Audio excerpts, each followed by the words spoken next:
ਹਾਂਜੀ ਸਤਿ ਸ਼੍ਰੀ ਅਕਾਲ ਜੀ ਸਾਰਿਆਂ ਨੂੰ। ਮੈਂ ਤੁਹਾਡਾ ਆਪਣਾ ਜਸਕਰਨ ਸਿੰਘ ਤੇ ਅੱਜ ਆਪਾਂ ਲੈ ਕੇ ਆਏ ਨਵੀਂ ਵੀਡੀਓ। ਹਾਂਜੀ ਤੇ ਆਪਾਂ ਜਾਣਾ ਵਾ ਅੱਜ ਗੱਡੀ ਦੇਖਣਾ ਤੇ ਪਹਿਲਾਂ ਆਪਾਂ ਕੀ ਕਰਨਾ, ਪਹਿਲਾਂ ਆਪਾਂ ਆਪਣੇ ਬਾਈ ਨੂੰ ਚੱਕਣਾ ਵਾ ਜਿਹਨੇ ਗੱਡੀ ਲੈਣੀ ਆ ਤੇ ਉਸ ਤੋਂ ਬਾਅਦ ਆਪਾਂ ਹਜੇ ਸੋਚਣਗੇ ਕਿਹੜੀ ਏਜੰਸੀ ਜਾਣਾ ਵਾ ਤੇ ਆਪਾਂ ਦੇਖਦੇ ਹਾਂ ਜਾ ਕੇ ਕਿਹੜੀ ਗੱਡੀ ਲੈਣੀ ਹੈ ਪਹਿਲਾਂ ਤੇ ਬਾਕੀ ਨੂੰ ਪੁੱਛਦੇ ਹਾਂ ਕਿੱਥੇ ਜਾਣਾ ਵਾ, ਕਿੱਦਾਂ ਨਾ ਕੀ ਉਹਦਾ ਪਲਾਨ ਹੈ, ਕਿਹੜੀ ਗੱਡੀ ਲੈਣੀ ਉਹਨੇ ਤੇ ਬਾਕੀ ਤੁਹਾਨੂੰ ਦੱਸਦੇ ਹਾਂ ਵੀ ਗੱਡੀਆਂ ਇੱਥੇ ਕਿਵੇਂ ਲਈਆਂ ਜਾਂਦੀਆਂ ਨੇ, ਕੀ ਰੇਟ ਪੈਂਦੇ ਨੇ, ਸਾਰਾ ਕੁਝ ਤੁਹਾਨੂੰ ਦੱਸਾਂਗੇ ਅੱਜ ਦੀ ਵੀਡੀਓ ਵਿੱਚ ਤੇ ਦੇਖਦੇ ਰਹੋ ਟਿਲ ਦੀ ਐਂਡ ਤੇ ਚੈਨਲ ਨੂੰ ਚੱਲਦੀ ਵੀਡੀਓ ਨੂੰ ਸਬਸਕ੍ਰਾਈਬ ਕਰਨਾ ਨਾ ਭੁੱਲਿਓ।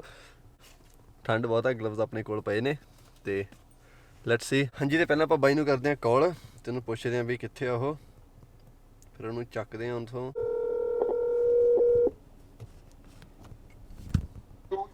ਹੈਲੋ ਹਾਂਜੀ ਹਾਂਜੀ ਕਿੱਦਾਂ, ਠੀਕ ਆ। ਕਿੱਥੇ ਹੋ?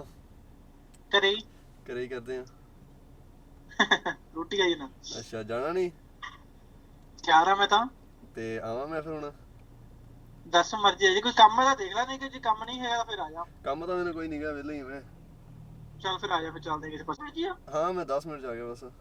ਬਸ ਆ ਓਕੇ। ਪਰੌਂਠਾ ਖਾਣਾ ਆਲੂ ਵਾਲਾ? ਨਹੀਂ ਮੈਂ ਰੋਟੀ ਖਾ ਲਈ ਆ। ਪੱਕਾ? ਹਾਂ ਰੋਟੀ ਖਾ ਕੇ ਮੈਂ ਇੱਕ ਚੱਲੂ ਇੱਕ ਨਹੀਂ ਮੈਂ ਰੋਟੀ ਖਾ ਲਈ ਆ ਐਂਡ ਸੈੱਟ ਆ। ਚੱਲ ਠੀਕ ਹੈ ਚੱਲ ਠੀਕ ਆ। ਤੂੰ ਤਿਆਰ ਰਹਿ, ਮੈਂ ਆ ਗਿਆ। ਓਕੇ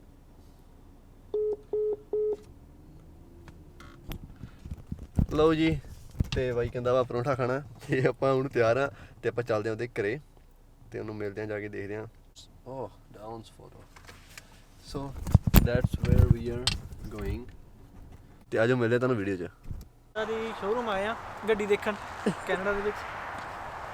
ਅੱਜ ਆਪਣਾ ਬੰਦਾ ਨਰੇਸ਼ ਤੇ ਅੱਜ ਆਪਾਂ ਟੋਇਟਾ ਵਾਲੇ ਦੀ ਗੱਡੀ ਦੇਖਣ। ਨਵੀਂ ਵੇਖ ਬੜੀਆਂ ਗੱਡੀਆਂ ਖੜੀਆਂ ਨੇ ਇੱਧਰ ਤੇ ਦੇਖਦੇ ਆ ਕਿਹੜੀ ਪਸੰਦ ਹੋਣੀ ਇਹਨਾਂ ਨੂੰ। ਇਹਦਾ ਕਹਿੰਦੇ ਆ ਗ੍ਰੈਂਡ ਚੈਰੋਕੀ। ਕਿਹੜੀ ਆ? ਨਹੀਂ ਕਿਹੜੀ ਲੈਣੀ ਸੀ ਆਪਾਂ?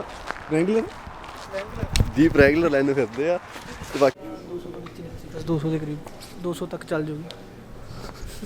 200 ਮੰਥਲੀ ਨਹੀਂ ਬਾਈ ਵੀਕਲੀ ਫਿਰ ਤਾਂ ਠੀਕ ਹੈ। 200 ਦਾ ਕਿਹੜੀ ਆ ਵਾਲੀ, ਕਿਹੜੀ ਹੈ ਇਹ? ਹੈ ਫੀਚਰ ਵਾਈਜ਼ ਵੀ ਵਧੀਆ ਲੱਗੀ ਮੈਨੂੰ। ਫੀਚਰ 'ਚ ਉਹ ਨਹੀਂ ਹੈਗੇ, ਹੀਟਰ ਸੀਟਾਂ ਨਹੀਂ ਹੈਗੀਆਂ ਕਿਤਾ, ਫਿਰ ਰਿਮੋਟ ਉਹ ਨਹੀਂ ਹੈਗਾ, ਪੁਸ਼ ਸਟਾਰਟ ਬਟਨ ਹੈ। 1000 ਪਾ ਕੇ ਉਹ ਹੈਗਾ ਨਾ ਟੌਪ ਮਾਡਲ ਆਈ ਥੋੜ੍ਹਾ। ਹਾਂ ਇਹ ਵੀ ਗੱਡੀ ਠੀਕ ਹੈ ਵੈਸੇ ਤਾਂ, ਮਾੜੀ ਨਹੀਂ ਹੈਗੀ।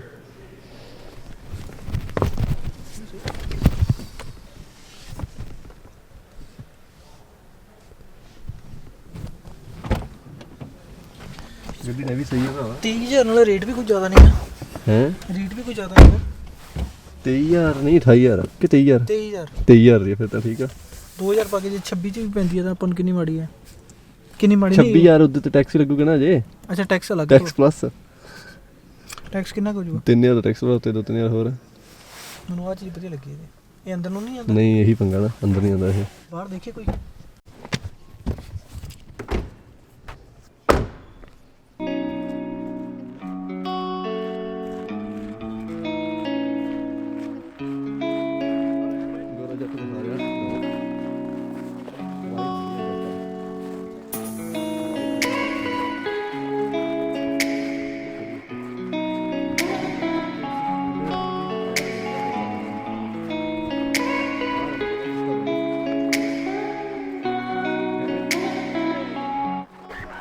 This one? So, smart key.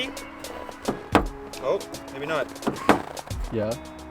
It is. What am I doing wrong? Just is the right key.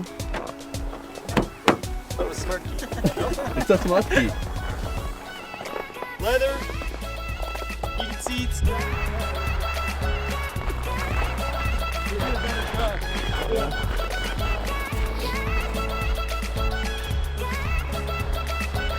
ਕਿਵੇਂ?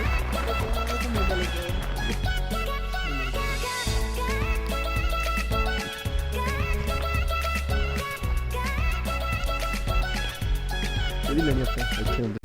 ਹੋਰ ਫਿਰ ਕਿਵੇਂ ਥੈਂਕ ਲੱਗਿਆ? ਯੂ ਬਾਈ, ਥੈਂਕ ਯੂ ਸੋ ਮਚ। ਬਹੁਤ ਗੱਡੀਆਂ ਦੇਖੀਆਂ, ਹੁਣ ਬਸ ਫਾਈਨਲ ਕਰਦੇ ਹਾਂ ਕਿਹੜੀ ਲੈਣੀ ਆ ਤੇ ਜਲਦੀ ਡਿਸਾਈਡ ਕਰਕੇ ਡਨ ਕਰ ਦੇਣੀ ਆ। ਚਲੋ ਫਿਰ ਠੀਕ ਆ ਤੇ ਚੱਲ ਓਕੇ ਬਾਏ ਬਾਏ। ਚੱਲ Bye. ਮਿਲਦੇ ਆ।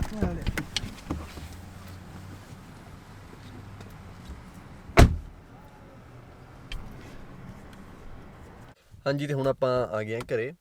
ਗੱਡੀਆਂ ਆਪਾਂ ਲਾਈਕ ਦੇਖ ਆਂਦੀਆਂ ਸੀਗੀਆਂ ਜਿਹੜੀਆਂ ਲੈਣੀਆਂ ਸੀਗੀਆਂ ਬਾਈ ਨੇ ਤੁਸੀਂ ਦੇਖੀ ਵੀਡੀਓ ਦੇ ਵਿੱਚ ਵੀ ਕਿਹੜੀਆਂ ਗੱਡੀਆਂ ਸੀਗੀਆਂ ਉੱਥੇ। ਬਾਈ ਨੇ ਗੱਡੀ ਤਾਂ ਲੈਣੀ ਸੀ ਕੈਮਰੀ ਤੇ ਕਰੋਲਾ, ਦੋਵਾਂ 'ਚ ਇੱਕ ਗੱਡੀ, ਕਿਉਂਕਿ ਇਹ ਗੱਡੀਆਂ ਜਿਹੜੀਆਂ ਨੇ ਲਾਈਕ ਵਧੀਆ ਹੁੰਦੀਆਂ ਨੇ ਦੋਵੇਂ ਗੱਡੀਆਂ। ਲਾਈਕ ਇਹਨਾਂ ਦਾ ਰੇਟ ਵੀ ਸਹੀ ਹੁੰਦਾ ਵਾ, ਬਟ ਰੇਟ ਥੋੜ੍ਹੇ ਜਿਹੇ ਹਾਈ ਪੈ ਰਹੇ ਸੀਗੇ। ਬਾਕੀ ਕ੍ਰਿਸਮਸ ਦੇ ਕਰਕੇ ਡੀਲਾਂ ਚੱਲ ਰਹੀਆਂ ਨੇ ਕਈ, ਤੇ ਕ੍ਰਿਸਮਸ ਦੇ ਕਰਕੇ ਜਿਹੜੀਆਂ ਡੀਲਾਂ ਸੀਗੀਆਂ ਉਹ ਵਧੀਆ ਸੀਗੀਆਂ ਥੋੜ੍ਹੀਆਂ ਬਹੁਤੀਆਂ। ਤਾਂ ਆਪਾਂ ਗੱਡੀਆਂ ਦੇਖ ਕੇ ਆਏ ਹਾਂ, ਦੋ ਤਿੰਨ ਥਾਵਾਂ 'ਤੇ ਗਏ ਹਾਂ। ਕਿਉਂਕਿ ਜਦੋਂ ਆਪਾਂ ਇੱਥੇ ਗੱਡੀ ਲੈਣੇ ਤਾਂ ਆਪਾਂ ਇੱਕੋ ਦਿਨ 'ਚ ਗੱਡੀ ਸੋਚ ਕੇ ਨਹੀਂ ਲੈ ਸਕਦੇ, ਜਿਵੇਂ ਆਪਾਂ ਇੰਡੀਆ 'ਚ ਕਰਦੇ ਹਾਂ, ਆਪਾਂ ਇੱਕ ਦਿਨ 'ਚ ਗੱਡੀ ਨਹੀਂ ਸੋਚ ਕੇ ਲੈਂਦੇ। ਇੱਥੇ ਵੀ ਆਪਾਂ ਇੱਕ ਦਿਨ 'ਚ ਗੱਡੀ ਸੋਚ ਕੇ ਲਾਈਕ ਉੱਥੇ ਗਏ ਤੇ ਗੱਡੀ ਇੱਦਾਂ ਨਹੀਂ ਲੈ ਸਕਦੇ। ਆਪਾਂ ਨੂੰ ਥੋੜ੍ਹਾ ਬਹੁਤਾ ਸਰਚ ਮਾਰਨੀ ਪੈਂਦੀ ਆ, ਹਾਂ 1 2 3 4 ਥਾਵਾਂ 'ਤੇ ਜਾਣਾ ਪੈਂਦਾ ਵਾ। ਕਿਉਂਕਿ ਜੇ ਤੁਸੀਂ ਲੈਣੀ ਆ ਨਵੀਂ, ਫਿਰ ਤਾਂ ਲਾਈਕ ਆਪਾਂ ਏਜੰਸੀ 'ਚ ਨਵੀਂ 'ਚ ਜਾਂਦੇ ਹਾਂ, ਆਪਾਂ ਨਵੀਂ ਲੈਣੀ ਆ। ਪਰ ਜੇ ਆਪਾਂ ਲੈਣੀ ਆ ਸੈਕਿੰਡ ਹੈਂਡ ਤਾਂ ਉਹਦੇ ਲਈ ਆਪਾਂ ਨੂੰ ਥੋੜ੍ਹੀਆਂ ਬਹੁਤੀਆਂ ਥਾਵਾਂ ਤੋਂ ਚੈੱਕ ਕਰਨਾ ਪੈਂਦਾ, ਕਿਉਂਕਿ ਸੈਕਿੰਡ ਹੈਂਡ ਦੇ ਉੱਤੇ ਰੇਟ ਉਹਨਾਂ ਦੇ ਆਪਦੇ ਹਿਸਾਬ ਨਾਲ ਲਾਏ ਹੁੰਦੇ ਨਾ, ਤਾਂ ਉਹਦੇ ਲਈ ਆਪਾਂ ਨੂੰ ਰੇਟ ਚੈੱਕ ਕਰਨੇ ਪੈਂਦੇ। ਆਪਾਂ ਨੂੰ ਕਿਤੇ ਸਸਤੀ ਮਿਲ ਜਾਂਦੀ ਆ ਅਤੇ ਕਿਤੋਂ ਮਹਿੰਗੀ ਮਿਲ ਜਾਂਦੀ ਆ। ਤਾਂ ਇਹਦੇ ਵਿੱਚ ਜਿਹੜੀ ਕੈਮਰੀ ਸੀਗੀ ਤਾਂ ਆਪਾਂ ਨੂੰ 23,000 ਦੀ, ਕੋਈ 25 ਦੀ, ਕੋਈ 30 ਦੀ ਨਾ ਇੱਦਾਂ ਮਿਲ ਰਹੀਆਂ ਸੀਗੀਆਂ। ਤਾਂ ਜਿਹੜੀ ਕਰੋਲਾ ਸੀਗੀ ਉਹਦੇ 'ਤੇ ਜਿਹੜੀ 2020 ਮਾਡਲ ਆ ਉਹਦੇ 'ਤੇ ਥੋੜ੍ਹੀ ਜਿਹੀ ਵਧੀਆ ਸੀਗੀ ਉਹ, ਤਾਂ ਉਹ 23,000 ਦੀ ਸੀਗੀ। ਅਤੇ ਕੁਛ ਉਹਨਾਂ ਦਾ ਆਫਰ ਸੀਗਾ ਵੀ ਜਿਹੜੇ ਇਨ ਸਟੋਰ ਨੇ ਉਹਨਾਂ 'ਤੇ $1,500 ਡਿਸਕਾਊਂਟ ਦੇ ਰਹੇ ਸੀਗੇ ਉਹ, ਤਾਂ ਉਹ ਚੀਜ਼ ਸੀ ਥੋੜ੍ਹੀ ਜਿਹੀ। ਤਾਂ ਕਿਸ਼ਤ ਬਾਈ ਵੀਕਲੀ ਮੰਥਲੀ ਕੋਈ ਕਿਸ਼ਤ ਉਹਨਾਂ ਦੀ 400 500 ਇੰਨੀ ਕੁ ਬਣ ਰਹੀ ਸੀਗੀ। ਕੈਮਰੀ ਦੀ ਜਿਹੜੀ ਨਵੀਂ ਆ ਹੈ ਨਾ 2020 ਉਹਦੀ 600 ਬਣ ਰਹੀ ਸੀਗੀ ਟੌਪ ਮਾਡਲ ਜਿਹੜਾ ਵਾ। ਤਾਂ ਇੱਦਾਂ ਕਰਕੇ ਅੱਡ ਕਿਸ਼ਤਾਂ ਸੀਗੀਆਂ। ਅਤੇ ਬਸ ਹੁਣ ਆਪਾਂ ਸੋਚ ਰਹੇ ਵੀ ਕਿਹੜੀ ਗੱਡੀ ਉਹਨਾਂ ਨੇ ਲੈਣੀ ਹੈ। ਉਹਨਾਂ ਨੂੰ ਮੈਂ ਕਿਹਾ ਵੀ ਕਰੀ ਤੁਸੀਂ ਨਾ ਠੰਡੇ ਦਿਮਾਗ ਨਾਲ ਬਹਿ ਕੇ ਸੋਚੋ ਵੀ ਤੁਸੀਂ ਕਿਹੜੀ ਗੱਡੀ ਲੈਣੀ ਆ, ਕਿਉਂਕਿ ਆਪਾਂ ਜਿੱਦਾਂ ਇਹ ਆਪਾਂ ਅੱਜ ਹੀ ਡਿਸੀਜਨ ਨਹੀਂ ਕਰਾਂਗੇ। ਆਪਾਂ ਪਹਿਲਾਂ ਹੀ ਆਪਾਂ ਸੋਚ ਕੇ ਗਏ ਸੀ ਵੀ ਅੱਜ ਆਪਾਂ ਗੱਡੀ ਨਹੀਂ ਲੈ ਕੇ ਆਉਣੀ, ਅੱਜ ਆਪਾਂ ਸਿਰਫ ਦੇਖ ਕੇ ਆਉਣੀ ਆ ਵੀ ਕਿਹੜੀ ਗੱਡੀ ਹੈ ਨਾ ਤੁਹਾਨੂੰ ਪਸੰਦ ਆਉਂਦੀ ਹੈ, ਗੱਡੀਆਂ ਤੁਹਾਨੂੰ ਰੇਟ ਕਿਵੇਂ ਦੇ ਮਿਲਦੇ ਆਪਾਂ ਨੂੰ। ਤਾਂ ਉਸ ਅਕੋਰਡਿੰਗ ਆਪਾਂ ਬਾਅਦ 'ਚ ਆਪਣਾ ਬਜਟ ਦੇ ਜਿਹੜਾ ਜਿੰਨਾ ਆਪਣਾ ਬਜਟ ਆਪਣਾ ਬਜਟ ਦੇ ਅੰਦਰ ਰਹਿਣਾ ਵਾ। ਤਾਂ ਆਪਾਂ ਉਹਨਾਂ ਨੂੰ ਕਹਿ ਦਿੱਤਾ ਵੀ ਆਪਾਂ ਨੂੰ 400 ਦੇ ਅੰਦਰ ਚਾਹੀਦੀ ਵਾ। ਤਾਂ ਉਹਨੇ ਨੰਬਰ ਲੈ ਲਿਆ, ਤਾਂ ਕਹਿੰਦਾ ਜਦੋਂ ਕੋਈ ਗੱਡੀ 400 ਦੇ ਅੰਦਰ ਆ ਗਈ ਤੁਹਾਨੂੰ ਆਪਾਂ ਫੋਨ ਕਰ ਦਾਂਗੇ। ਤਾਂ ਹੁਣ 2 3 ਥਾਵਾਂ 'ਤੇ ਗਏ ਹਾਂ, ਅਤੇ ਜਿਵੇਂ ਹੁਣ ਉਹਨਾਂ ਨੂੰ ਫੋਨ ਆਉਂਦਾ ਦੁਬਾਰਾ ਫਿਰ ਆਪਾਂ ਗੱਡੀ ਕੋਈ ਦੇਖ ਕੇ ਆਵਾਂਗੇ। ਅਤੇ ਅੱਜ ਦੀ ਵੀਡੀਓ ਦੱਸਿਓ ਤੁਹਾਨੂੰ ਕਿਵੇਂ ਦੀ ਲੱਗੀ ਹੈ। ਅਤੇ ਅੱਜ ਦੀ ਵੀਡੀਓ ਵਿੱਚ ਸੀਗਾ ਹੀ ਕੁਛ। ਤੇ ਜੇ ਤੁਹਾਨੂੰ ਵੀਡੀਓ ਵਧੀਆ ਲੱਗੀ ਹੈ ਤਾਂ ਚੈਨਲ ਸਬਸਕ੍ਰਾਈਬ ਜ਼ਰੂਰ ਕਰ ਲਓ। ਹੋਰ ਬਹੁਤ ਸਾਰੀਆਂ ਵੀਡੀਓ ਆ ਰਹੀਆਂ ਨੇ ਆਪਣੇ ਚੈਨਲ 'ਤੇ, ਥੱਲੇ ਬੈਲ ਆਈਕਨ ਉਹਨੂੰ ਦਬਾਉਣਾ ਨਾ ਭੁੱਲਿਓ। ਤੇ ਅੱਜ ਦੀ ਵੀਡੀਓ ਵਿੱਚ ਇੰਨਾ ਹੀ, ਤੇ ਮਿਲਦੇ ਹਾਂ ਅਗਲੀ ਵੀਡੀਓ ਦੇ ਵਿੱਚ। Bye bye.